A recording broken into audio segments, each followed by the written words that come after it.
Hi, everyone. Welcome to IGEA's COVID-19 Mental Health webinar. My name is Jens. I'm the IGEA's Director of Industry Member Relations. In the role, I liaise with game developers to see how we can best support them with our advocacy and research. Now, before we start, one very important house rule. If you are on Zoom, please mute yourself. Otherwise, it will get distracting very quickly, and I'll monitor that as well. So why are we doing this? It's really hard to escape the mental burden of COVID-19. In our recent survey on the impact of the virus on the Australian games industry, almost 2/3 of the respondents highlighted the need for resources to support mental health. And so as a result, we organized this webinar with Dr. Jo Mitchell from the Mind Room. I will leave it to Jo to introduce herself, but be assured you are in very good hands. Jo is a mental health practitioner of 25 years and has worked with a range of clients, including AFL Players, Movember, and QT. So the way this is going to work is that Jo will first give a lecture. This will be followed by a Q&A session based on questions that we have received before this webinar, and then there will be an opportunity to ask questions. If you want to ask any questions, please put them in the chat, or if you're on Zoom, unmute yourself and ask away. So before I hand over to Jo, one more thing. If any of the things discussed in here trigger something in you, please know that you can contact Lifeline 24/7. You can do so by going to lifeline.org.au or by dialing 13 11 14. I will also put this in the chat together with links to the Mind Room's resources. But for now, Jo, thank you so much for doing this, and over to you. Thank you so much, Jens and Ron, for the invitation to come along and chat here today. And of course, in good technological fashion, my mouse has disappeared. So I'm working a little bit blind off the screen, but I'm pretty sure I can still manage to do this and just share us live. Yeah.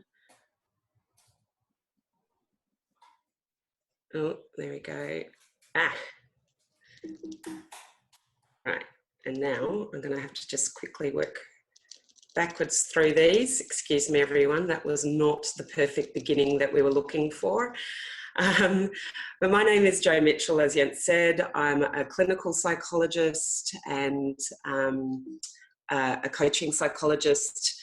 They kind of operate at two different ends of the mental health and wellbeing spectrum. One is that I have a lot of training and experience in human pathology, dysfunction and despair, so all the things that can go wrong in life. But the coaching psychology piece is really about what's right with us as humans and how we can really maximize our potential and really thrive in our work and home and personal lives. So I have a little window here to share some thoughts with you, and then we're going to jump into a bit of a Q&A. But to get us started, I would love if we could maybe just do a little bit of a check-in. These are really strange days that we're in, a kind of once in a century experience. And as we come to terms with our lives in the time of COVID, it's really put a spotlight on what matters most. So our health, our financial security, but most importantly, our connections to ourselves and to others in our lives. So to get a little bit connected with ourselves, I'm going to take us through a 2-minute meditation, 2 or 3 minutes. If you haven't meditated before, just follow my lead and we'll see how we go. So usually I invite people to just find a comfortable position, maybe feet on the floor is ideal. If you are lying down, just be a little bit aware that it's really easy to fall into sleep. But that's okay, if you want to lie down, do that. And when you're ready, letting your eyes close. And I want you to bring your attention in towards your breath. So, you know, we breathe every moment of every day and take it for granted a lot of the time. So I want you just to tune in and observe it. I don't need you to judge or analyze or critique your breath. I just want you to notice it. And maybe slowing your breathing down. So deep, slow, calm breaths.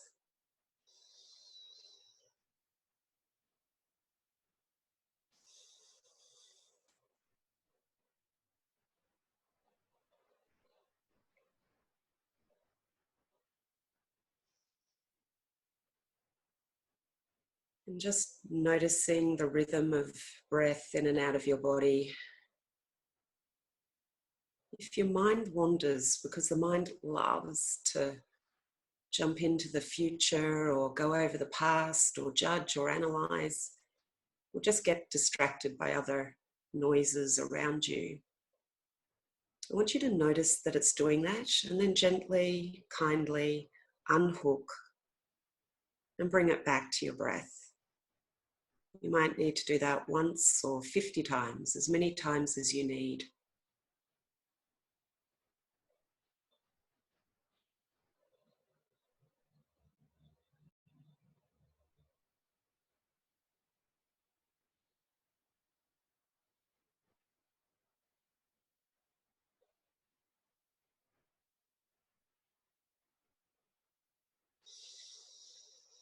Okay, and expanding your awareness, I want you to notice the whole of your body. And we're just going to do a little bit of a scan through to see what emotions are turning up for you today. How are you feeling? You might notice some aches or pains or tightness in your neck or shoulders, but also what's the emotional experience? Are you feeling kind of quiet emotions like boredom or calm or peace? Or maybe more energized emotions like a little bit of stress or anxiety or excitement?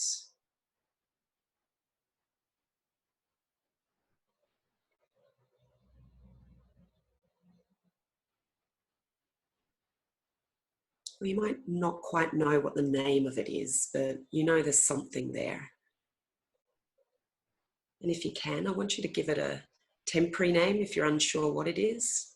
You can call it Bob or whatever name you'd like to apply to it. And you're going to say hello to this emotional feeling. So, hey Bob, hey stress, hello contentment.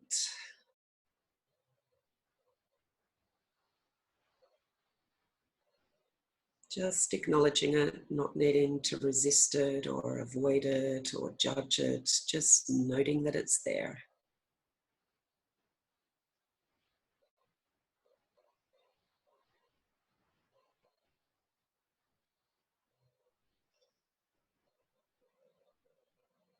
Okay, well done. And now just noticing the breath in and out of your body again. And on the next breath in, letting your eyes open.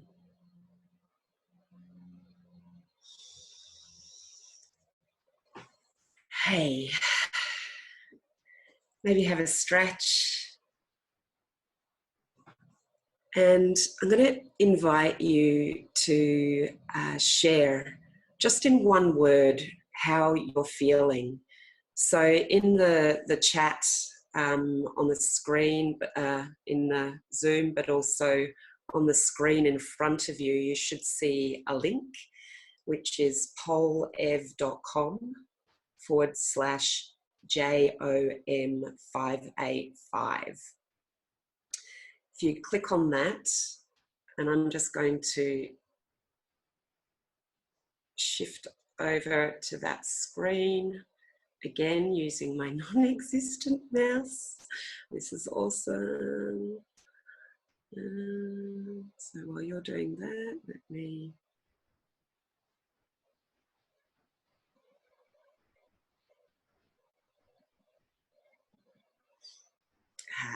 there we go. And hopefully you're currently seeing a screen with your responses appearing. Jens, you'll let me know if that's not what people are seeing. All good. All good, great. And I would go to full screen, but I can't find my mouse. Okay, so looking at this. And with word clouds, that repeated words coming up more often, it's a little bit of relief. Unfulfilled, alone, restless, tense, chilled, drained, content. Yeah, and we've been doing this quite a lot over the last couple of months, and it's been really fascinating to see what is going on for people. There is a real mix, and you might be feeling quite chilled right now, and then tomorrow is a very different day. So all these feelings are part of the human experience, and part of, I think, a little bit of the roller coaster of what it's been like in COVID-19 for a lot of us. Let me take us back. So thank you for joining us on that. The most common question I get asked, and I know that the team that I work with get asked, is people coming in and kind of going, I'm having these feelings or these thoughts, and am I normal? Is this normal? And my reply to that is usually, well, probably, but what is normal anyway? These certainly aren't normal times, and so our reactions are going to probably look a little bit different to what we would normally expect. But a really great place to start here is to go back to, well, what is even a definition of mental health? What does it look like? And the World Health Organization have put this piece out where they talk about mental health as this state of well-being in which the individual can realise his or her own abilities, can cope with the normal stresses of life, work productively and fruitfully, and able to contribute to his or her own community. When I first read that, having gone through my clinical training, where mental health didn't really look like that, it looked a lot more like illness and a description of what it means to be dysfunctional. I was kind of surprised, but then later when I learned about this idea of the negativity bias, so the human brain tends to have this bias towards noticing the bad more readily and easily than it does the good. So it turns out that we are really adept at processing threat, danger, what might be going wrong, to the point that we need about 3 to 5 good pieces of data coming in to balance out that negativity bias. And again, it's evolution taking a bet on us, going, these humans, what they actually need is to be able to respond to immediate physical threat and danger so that they can survive. Now, our dangers are no longer lions on our tail. Our dangers in the modern world are often residing in our own minds. Sometimes they're immediate and they're physical, but the response that we have to them remains the same. It tends to be this stress response in the body, and that this is a lot of the genesis of our mental health issues, not the whole picture, but part of it.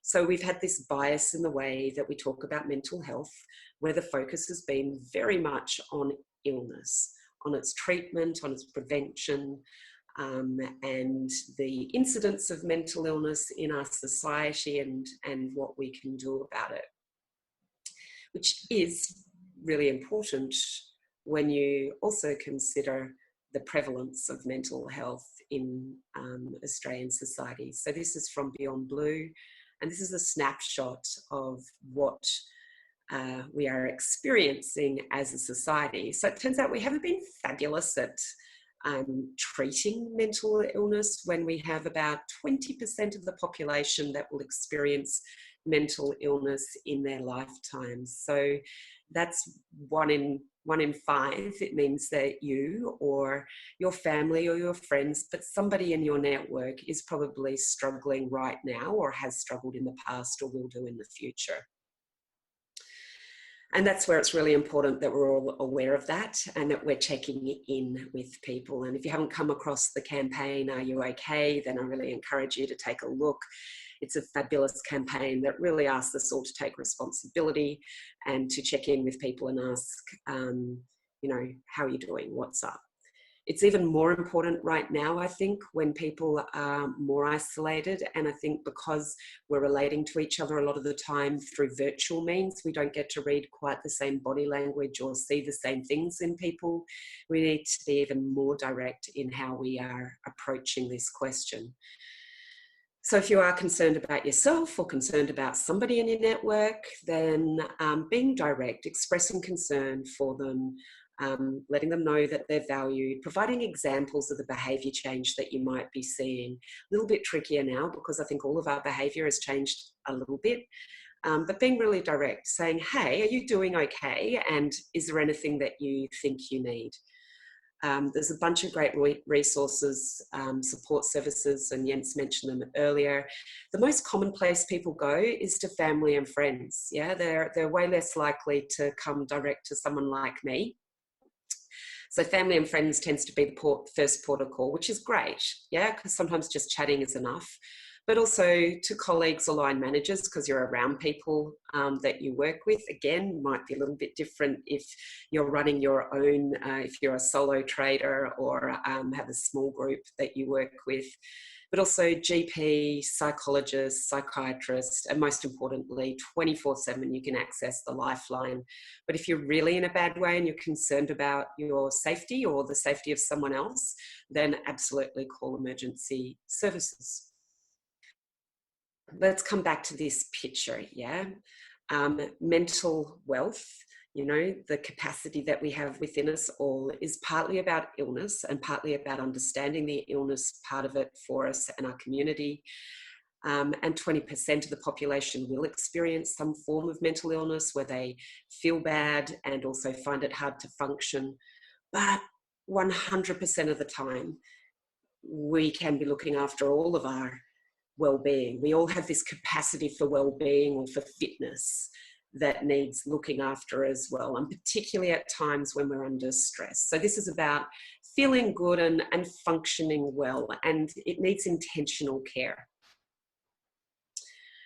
So I was going to talk a little bit about the stress cycle, because for some of you, I know that this will be a period of stress, but regardless of COVID-19, I think we can all put up our hand and go, yep, I know what stress feels like. I've experienced that. So it's a fairly normal part of our experience, and it's certainly not all bad. Stress is often a really great motivating force to get us to address issues that may be occurring in our life. However, we're pretty good at addressing one part of that cycle, but not the whole cycle. So one of the things I really encourage people to do is think about how they complete this stress cycle. The first part we tend to do all right is address the stressor. When stress is present, there is usually some obvious cause. This is the difference between stress and anxiety. Anxiety does not always have an obvious cause with it, whereas stress does. There is a stressor. So being able to problem solve, to ask for support, to remove the stressor from your life or remove yourself from the situation. And I know, you know, something like being in a really toxic work environment, you might have tried to problem solve or ask for support, not got that. And in the end, you decide to remove yourself from this place and go find another work environment to be in. So we're pretty good at addressing the stressor. What we don't do, though, to complete this cycle is often we've addressed something, but then we go, okay, that's dealt with, but we haven't released the stress that remains in our body, even though we have addressed the issue. So how do we release and restore energy? So release and get back to, I guess, a normal level of functioning. So it turns out that there's three key things that we can do here from the research science. And This always reminds me of that Mars bar ad. Remember the jingle that went with Mars bar? A Mars a day can help you work, rest and play. This is a slight variation on that.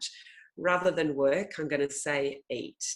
Yeah, so often to release and restore stress, we need to make sure that we're looking after what fuel we're putting into our body. So making sure we eat well and that we hydrate, trying to minimize toxins. So a lot of caffeine, a lot of sugar, a lot of alcohol isn't great for our body. It makes it really hard for it to process and do the repair that we need. So taking care, I'm not saying eliminate all those things from your diet. I know I enjoy a glass of wine like most people, but it's about thinking, is this really going to serve me well in this moment? Also, hydration, really, really important. You've got to keep your brain juicy if you expect it to work for you and to respond. And most of us are doing cognitive jobs these days. We are not doing physical manual labor, or we're doing very little of that, which is also a problem, it turns out, but we rely on our brains. So keep it hydrated and give it good nutrition. Rest. We probably need more rest at the moment. All of our routines have been disrupted.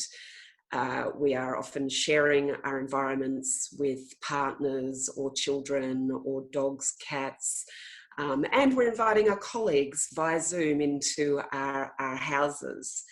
So trying to manage all of that takes a lot of cognitive energy, maybe less physical energy than you might have been expending before because we're not moving maybe as much. So recognizing that certainly at the beginnings of all of this, you probably needed a whole lot more sleep than you might have expected. But we can also get that rest for the brain through meditation and also through our breath. So the breath is direct access to a physiology. The out breath and deep, slow breathing in particular tells us, our bodies, I'm safe, I'm okay, you can repair, you can digest food, you can fix up and fight any potential illness or injury that might be occurring in the body.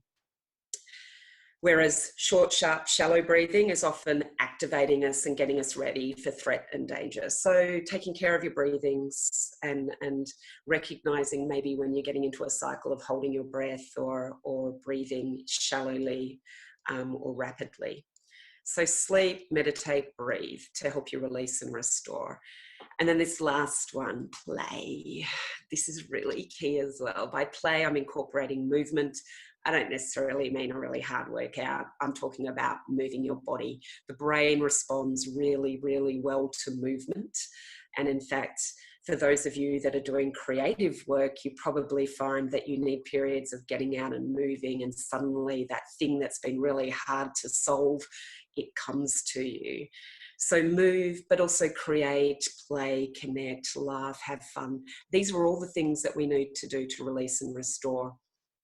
It reminds me of after the genocides in Rwanda, the World Health Organization sent in a bunch of counsellors and psychologists to support the communities there to help them get back to some sort of normalcy in life. Anyway, in one particular village, after the first month, the chief kicked all the Western counsellors and psychologists out. And when he was asked, well, why did you do that? He said, well, why would we sit in a room and go over all these awful things that have happened to us with a stranger when we can be out in the sunshine, dancing and laughing and connecting with our community? And I think there's a lesson in that for us all. There's a time for analysis and for maybe reflection, but actually what we most need is to connect and play and dance and be in the sunshine. So Benjamin Disraeli probably summed this idea up best when he said action may not always bring happiness, but there is no happiness without action. So the last point I wanted to just maybe talk about before we jump into some questions is just to ask you, who here has a physical fitness plan? Yeah, and generally when I ask this of people, I get the majority putting their hand up going, yeah, I have a fitness plan. Some people are a little bit tentative because they have a fitness plan, but they're not awesome at executing their fitness plan. So they're a bit like, yeah, but I don't do it very well. But then if I can say, well, all right, but you know what to do. And if one of your mates came to you and says, how do I get started with some fitness? Then you'd probably have a few tips that could help them with that. So we're not bad on this idea of physical fitness, and hat off to the physical sciences. They've done an incredible job in the last few decades at helping us understand what fitness looks like, and that it's very different to illness or to injury, and that I can be both physically fit and be ill or have an injury, but I still have fitness there, and it's a resource that's really important for us. But who here has a mental fitness plan? And again, I'm really encouraged that more people are able to go, oh yeah, but it certainly is a lot less than those that have a physical fitness plan. By mental fitness, I don't mean a plan for addressing your depression or anxiety or any other mental health condition. I mean, what are you doing to look after your happiness, your thriving, your flourishing in life? And it does, while there might be crossover between these two types of plans, this kind of idea of a mental fitness plan is one that we can all have. And you might actually already be doing some of these things, but never really thought about it as your fitness plan. Because it turns out that it's not rocket science. It's pretty simple things. And it's the things that we often do until we get super busy or under pressure. They drop off a little bit for us. So I'm here to encourage you to put your mental fitness plan back together. And just to show you what a wellbeing workout might look like, here's an example. Now, these are all evidence-based daily actions that we know contribute to our well-being in life or our happiness in life. They don't always feel great in the moment, but they definitely overall contribute to our greater well-being. 5 steps in this workout. I'll run through them with you. The first one is to be able to notice, to tune into this moment. You know, the human brain has this incredible capacity to time travel. It can go to the future, it can go to the past, it can go to that really annoying thing that somebody said to me yesterday, and I can feel the discomfort of it in my body now. It's not happening right now, but I can recreate that feeling. And then my body feels really bad and I get into a cycle of, ugh. So this is breaking the cycle, and it's being here, because the majority of the time, this moment, right now, it's okay. When we think about the future, it might be a little bit anxiety provoking, but right now we're safe, we're well, we're warm, we're looked after, and we're loved. So being present, also being grateful, you know, when we take our mind to moments of gratitude. I had a birthday on the weekend, and I've just moved back down to Hobart. So I've gone from my Melbourne life, living in an apartment, to a house in Hobart with a garden. And my grateful moment was that I got given a spade for my birthday. And that, for me, was super exciting. It's still got the balloons attached outside, but it just gives me joy even to share this story of the spade with you. So it's often the little moments, it's not the grand gestures, but notice, be grateful, savor the small moments to learn. And if you're here, you're staying open to new experiences, you're curious, you want to grow. So I'm preaching to the converted, but keep learning. Again, sometimes learning new things puts us out of our comfort zone, but the payoff is worth it. Move. Yeah, again, as I said before, movement really matters for our well-being. I'm not talking about hard workouts, but I am saying move, make it daily, make it joyful. If you can make it incidental so you don't have to think about it. So, you know, just the walking past the coffee shop to go get your morning coffee as part of your routine is getting movement into your day. Having a dance around your living room in between meeting breaks or pieces of work, just all of that stuff matters. So keep moving. Connect. If you remember nothing else, make time for family, friends, community, listen and share. This looking after our well-being is one of the key predictors of it. So our connection to other humans, we are wired to connect. It matters. It's as much about our survival as it is about our thriving. And the last one, this one is not only good for us, but it's good for the recipients of the giving. So to give to others, to think about others' needs, and to give time, attention, kindness. Just those, again, micro moments really matter. If you're interested in these ideas, I know Jens is going to share some links with you. We do have a wellbeing workout planner. If you'd like to jump on and work out your own wellbeing plan, I'd invite you to do that. And also some blog articles that talk about this in a little bit more detail. Yeah, and this is the wellbeing workout and the questions it asks you. So that's some ideas from me. And I know that Jens has a bunch of questions that you've sent in around things like working from home, routines, rituals, boundaries, re-entry anxiety, which is a new term that's emerged. And I guess, what does the new normal look like? So I am going to hand back over to Jens to guide us through the next part. Well, Joe, thank you very much. First of all, I think that was great. Really, really appreciate it. I wonder, does walking your dog count as a fitness plan? Yeah, absolutely. Okay, Absolutely. It sure does. And pets are amazing because they're so incredibly mindful and present. I think that they really tune us back into the moment. They're also incredibly annoying. My cat, I don't know if you heard that click, click, but my cat just came through the cat door, which I've got a new cat door. It's linked up to technology. And so now whenever I'm out myself, my phone meows at me to let me know whether the cat has come in or out of the door. Boy. All right. Well, look, we did receive questions ahead of this webinar, so thank you everyone who sent those in. And Joe, as you can appreciate, the one that figures really most prominently is the one about working from home. And you know, where do you draw the line? So let me just an example here. It feels like I'm living at work now, not working at home. How can I find that cutoff point where home feels like home? How you know, where do I draw that line?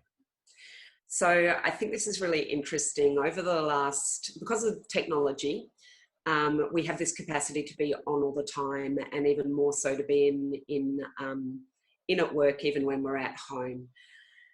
And while that's been amazing in terms of, I guess, productivity and creativity, I think that we have created a bit of a nightmare for us in terms of our own well-being as humans. So this really is an opportunity to redraw the boundaries. And I think that that's going to take a little bit of discipline, and also it means, I think, putting in new routines and new processes and really clearly defining boundaries. So I personally am a lot better these days at switching all my technology off and going, this is my home time. I know I can check in and follow how others are doing, but I'm not going to. So making that intentional choice, I think, matters. But also trying to separate out spaces. So I don't have a huge space that I'm in, and I know a lot of people are the same. But trying to do some kind of physical separation, because normally you would be in at the office, even that transition journey home really matters. So the commute to get home is often our chance to unwind mentally, and you no longer have that. So having your own transition rituals, I might finish work and go out for a walk, or go do something fun or creative that isn't work before I step back into the sort of home environment.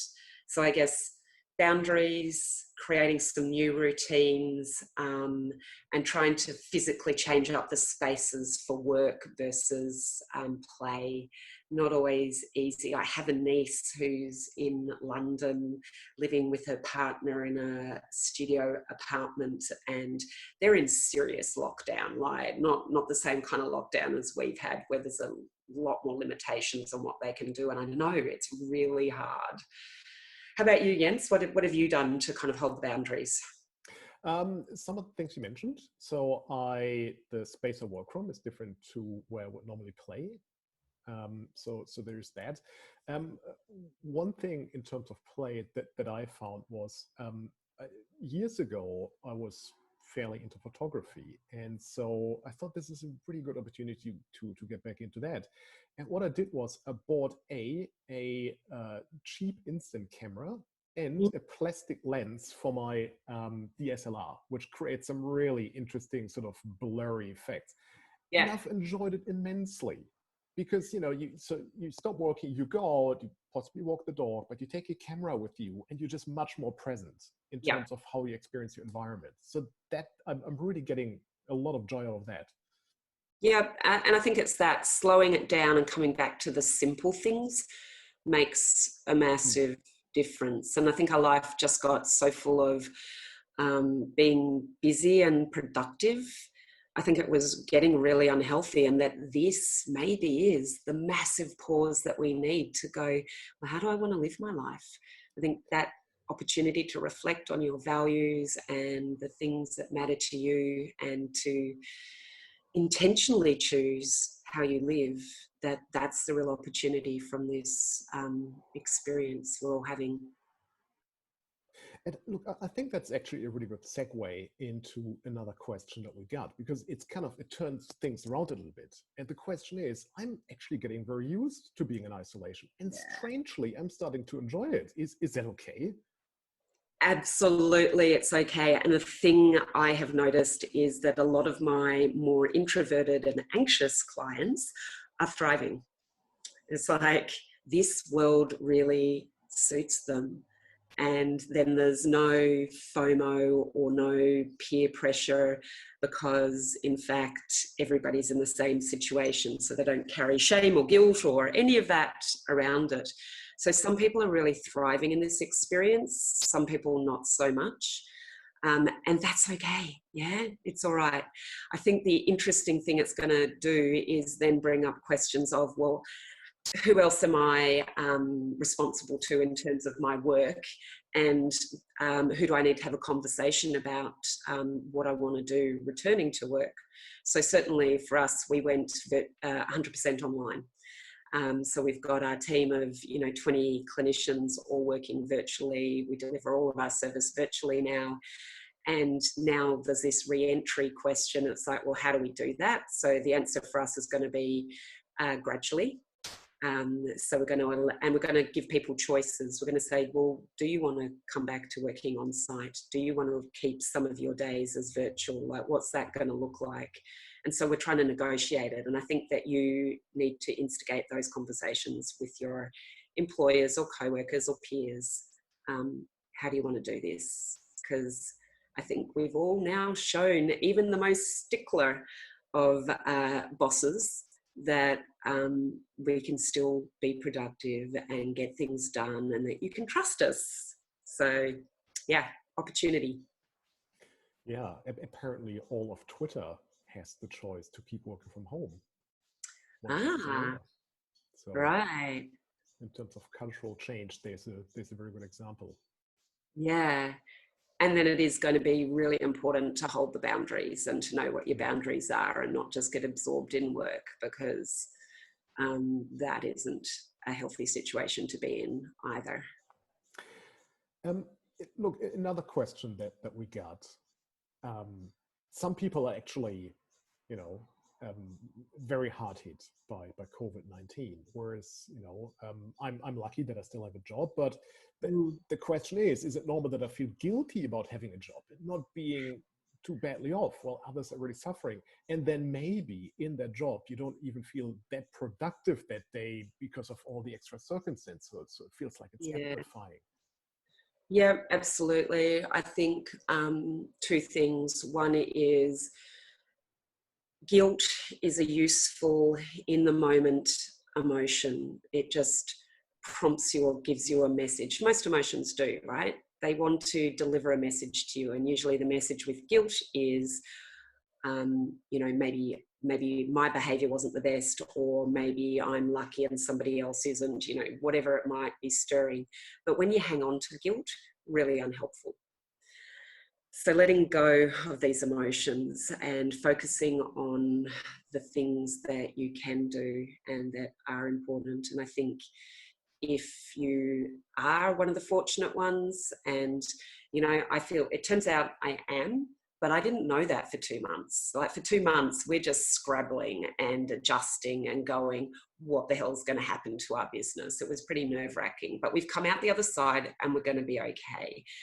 So I feel amazingly grateful for our team who have been incredible through all this, and also a little bit like, oh God, I'm okay, but I know a lot of people aren't. So we're trying to go, rather than feel really shitty or guilty about that, what can we do? So things like reducing our fees, having hardship packages for people, doing more community work, checking in on the people I know, like my friendship group that might have lost their jobs or be living alone as well. Checking in on your friends who are alone is a really good thing. So thinking, control the controllables. Look at what you can control, because there's a bunch of stuff you can't, and putting your energy there, or knowing what you can influence.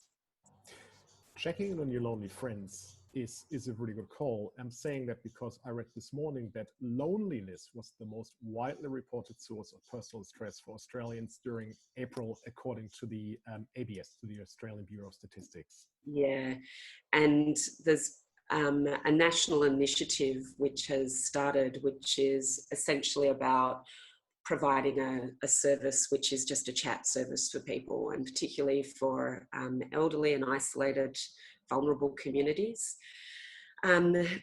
It's loneliness is a biggest predictor of illness, both physical and mental, and of early death, than obesity, high blood pressure, and smoking.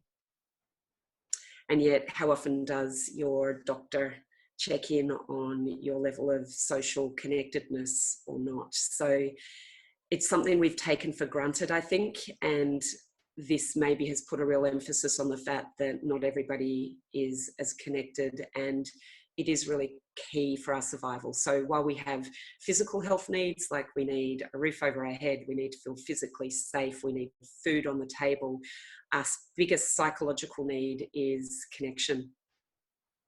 So absolutely, we need to look after it. And I think, you know, just because somebody's living alone doesn't mean they're lonely, but it does definitely mean that they've been deprived of human contact. Like physical touch is so important for us. They've been deprived of that for a long time, and that's not good for any of us. So check in and look forward to, if you do have people at home, give them a hug. Oh my God, the hugs. Don't know about you, but like that's the thing that I really miss, is just that greeting of people with a hug or a bit of touch. Yeah, look, my wife is working from home as well, so that's there's an opportunity there. Which, you Yeah. know, in terms of the previous question about enjoying certain aspects of isolation, I mean, this does afford me, for example, more time to spend with my family. Yep. That's definitely an advantage and a disadvantage. I think negotiating those boundaries as well. A lot of people have talked to me about this idea of the working from home. And one thing, if they have kids, is, you know, kids don't, depending on your age of your kids, they don't necessarily know the boundaries. And so it's really, you're trying to reset boundaries with them. I think also people have been really generous in their attitudes. You know, like my cat comes and appears on the screen at times, and, you know, before COVID that would have been like, oh my God, how unprofessional, you shouldn't do that. People are really accepting of those sorts of things, but yeah, it's hard to keep all of that at bay. And what people have been saying is, I don't have my transition time. You know, I go straight from being on and doing hard work stuff straight into the family. That's really difficult. So they've begun to negotiate kind of tag teams where one partner gets out to have their time and then the other one gets out to have their time. Yeah. Look, I'm going to ask one more question, and that's Yep. a combination of two questions, and it's about essentially motivating yourself. So one of the questions was, how do I stay motivated and get things done when every day feels the same? And the other question was, again, it's very much in the same vein. Even the most basic tasks feel overwhelming and I don't know where to start. What should I do? How do I motivate myself? Okay, you're going to have to remind me of the second question, prompt me on it. because I'll address the first question around motivation first of all.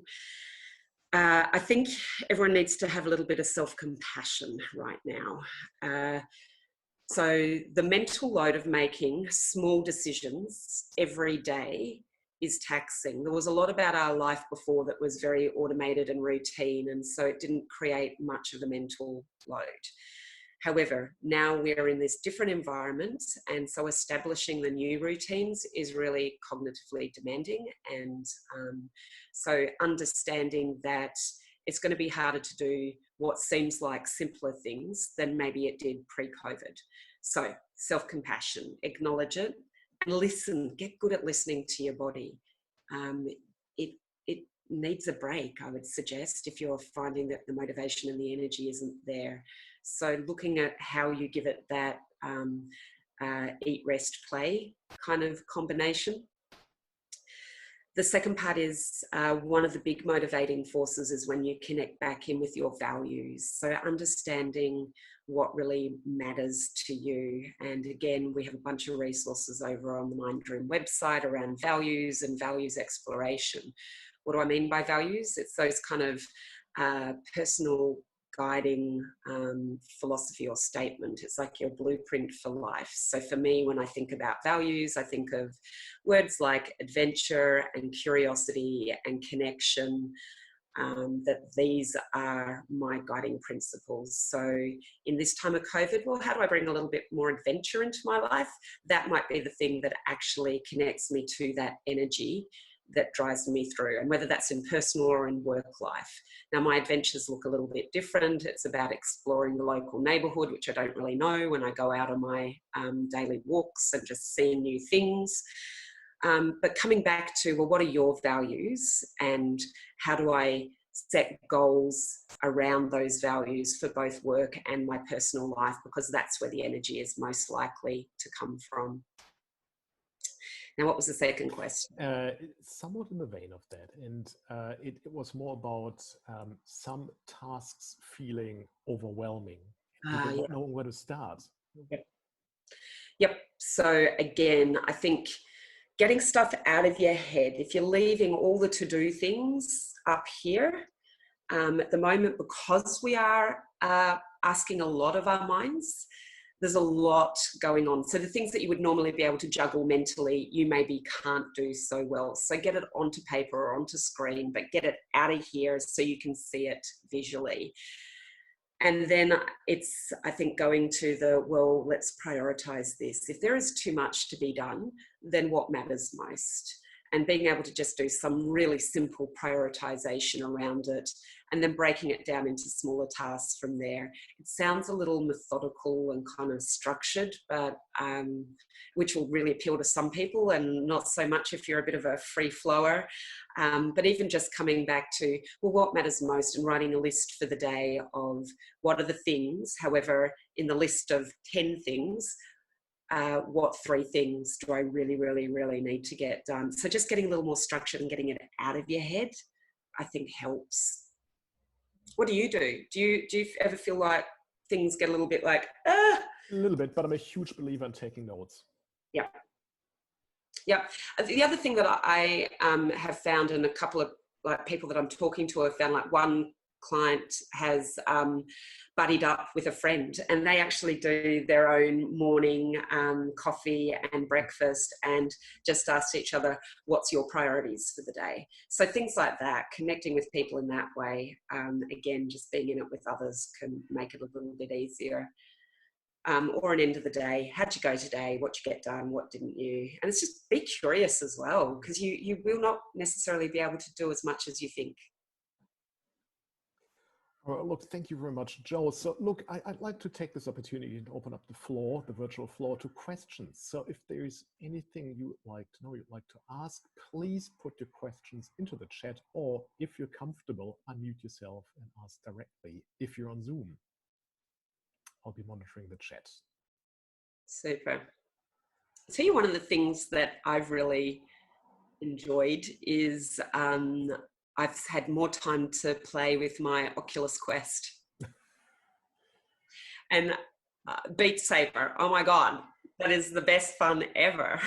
So that's good for my mental well-being at the moment. There you go. Hard to find Oculus Quest these days. Really? Yeah. Oh, is it? Ah, yeah, there's a lot of, isn't it interesting what's become scarce or hard to find and the stuff that nobody cares about? All right, well, no questions in the chat just yet.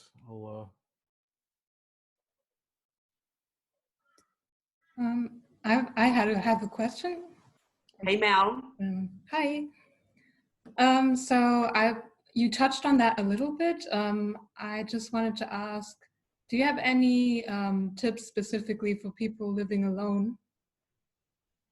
Yeah, I think living alone, get a pet. My first tip. I think it's really important that you organise socially connected times. I don't know if you've got anything where you're got regular times, but like certainly what I've built into my life, I live alone with my cat, is Wednesday night family pub quiz. It's only half an hour, but it's just this joyful laughter with all the nieces and nephews and grandparents.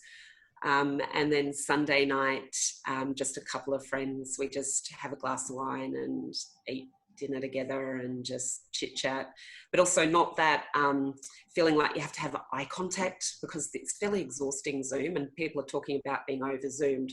So this is more, we have the cameras on, and you can go about cooking or doing whatever, and then there's just this sort of bit of chit chat. But those two anchor points I think really help. And the other one is there's a particular meditation called a loving kindness meditation. And what we know from the research is that just being able to do this particular loving kindness meditation, people often leave feeling a lot more connected with other people in the world. It's a really lovely form. So I'll make sure I send some links to loving kindness meditations through to Jens as well. Nice. Thank you very much. You're welcome. Sounds good. Thank you, Joe. We have a question from someone on Twitch, and it's on the subject of making a division between work and home. Do you have any suggestion for people whose work and entertainment come from the same device? Yeah, that's tough. You know, maybe we need to take a leaf out of the book of I don't know if you've seen Bin Isolation Outings. It's a Facebook page, and it popped up fairly early in this whole piece when the restrictions were coming in, and so some smarty out there in Australia went, you know what, my bins have a better social life than me. They get to go out at least once a week.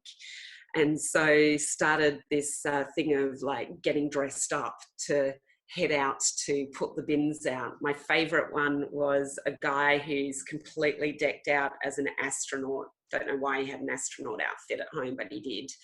And he's out taking his bin out, and the caption says, as he's looking in the bin, "No space in the bin." Anyway, so this idea of bringing novelty or fun into the different experiences, maybe you just want to dress your, if it's a laptop that you're using, dress your laptop up, you know, make it look novel or different, or dress yourself up. But I think this idea of moving, so being in a different space for entertainment versus work, and even if you are on the same device, then maybe you can get a little bit playful with that and just bring some novelty into the experience. And I'd love to hear what other suggestions people have out there, but definitely novelty and play, and physically different spaces in the house would be my three.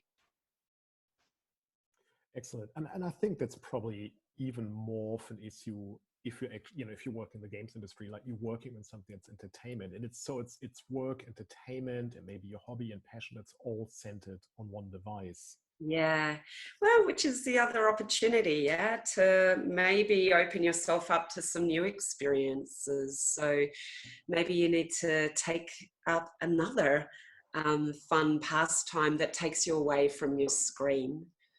Not say spend all your time doing that, but just these little breaks that it might be time to get a little bit of diversity in there as well. Mm-hmm. I did receive a question through another channel. And, oh, sorry. Sorry, I was just going to say I have a question as well. Great, is that Ren? Yes. Okay, Yes. Brent, you go. Oh, thanks. Apologies. That's all right. So I find that I have a lot of days where, like, I've tried to set myself a routine and stuff for this sort of period, but I have a lot of bad days where I don't manage to. And I think the thing I struggle with the most is taking it easy, like forgiving myself, feeling okay with that. Do you have any advice for that? Yeah, absolutely. I think that we put these really hard expectations on ourselves and don't tune into actually what our body and brain needs, because the workload's been set up for productivity and output, and that's been our status badge. So I think we've lost the art of self-compassion, and we've lost a lot of the capacity to notice what we need. It sounds like, Ren, you're aware that I've got these routines and I'd like to be able to stick to them, but some days that's just really hard. And I think that's the self-compassion piece, and being able to tune in and just ask yourself, what do I need today? I would like to be able to do this, but what is it that I need? Just that simple question can really help. I think also having a regular self-compassion practice, and again, that can take the form of meditation, and I can direct you to some self-compassion links. We have some stuff on our website. There's even a really lovely course by, I think it's Kelly McGonigal, which I think costs about $20, which just takes you through a self-compassion training, which might be a really lovely piece to do as well. And it just helps us to treat ourselves a little more kindly. I think one way to do that as well, Ren, is we're probably pretty terrible at listening to our own advice. So try offering advice if it was someone else in your network. So give me a first name of someone that you care for, as in you love and appreciate, and if they came and said to you, hey, I'm struggling a bit today, like what's the first name of someone like that in your life? My partner, Tim. Okay, so Tim, if Tim was saying, hey, I'm really struggling today, what would you say to Tim? Yeah, I'd say take it easy. Don't be too hard on yourself. It's okay to take a break. Okay, so sometimes it's easier to talk to another person and say what you need to say, but as soon as you hear those words come out of your own mind, right, or out of your own mouth, it's like, oh yeah, I need to actually take this advice on.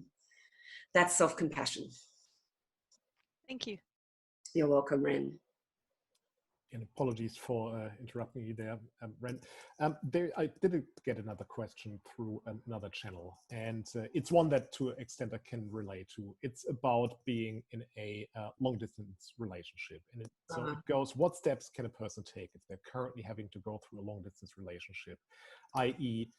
helping deal with the uncertainty of not knowing when you're going to see this person again. And all of my family is based overseas.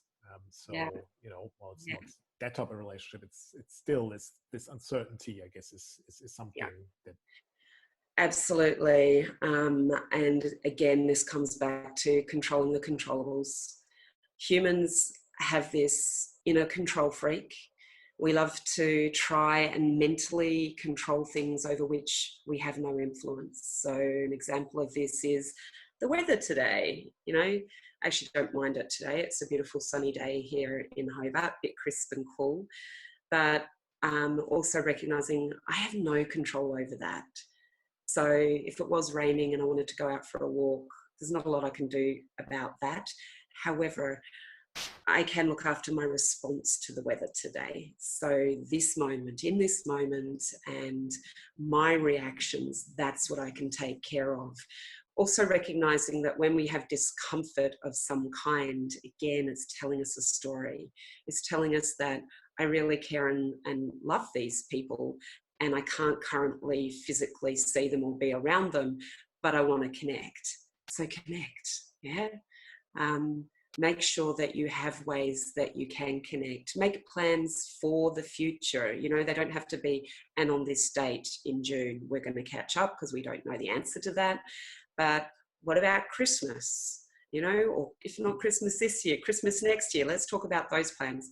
But I think control the controllable, recognize what you do and don't have influence over, and let go of trying to control the uncontrollable, because we just don't know now, and recognizing when you're there. And that's where the mindfulness and meditation is really invaluable, because it helps us to go, oh, where's my attention? It's here, trying to control this thing that is outside of my influence. Where do I need it to be? Back here. And what matters to me? Connecting. Great. How am I going to connect with you in the circumstances that we have? But yeah, seeing the flip side of those emotions, I think, matters. Recognizing that the pain tells you that you care. Well, thank you, Jo. Look, we've come to the end of the allocated hour. If anyone had any further questions, Jo, would you be happy / willing to answer one more question? Yeah.